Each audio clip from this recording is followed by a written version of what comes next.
অনেক সময় আমরা ভাইরাল আলোচকদেরকে রিসিভ করতে যাই। কি আলোচক? যেমন আমাদের বাংলাদেশে বর্তমানে পোস্টারে সবার উপরে নাম রাখার সবচেয়ে বড় যোগ্যতা হলো ভাইরাল।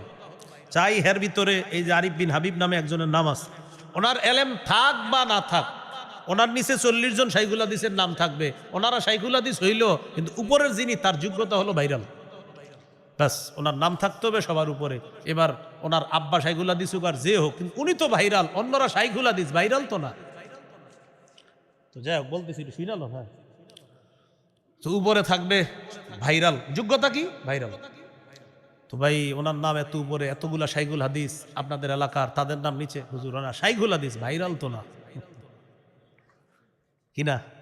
হ্যাঁ, ভাইরাল তো না, শাইখুল হাদিস। এটা হলো আমাদের গোবর মার্কা মস্তিষ্কের কাছে সবচেয়ে বড় যোগ্যতার নাম। এই গোবর মার্কা মস্তিষ্কের কাছে সবচেয়ে বড় যোগ্যতার নাম ভাইরাল।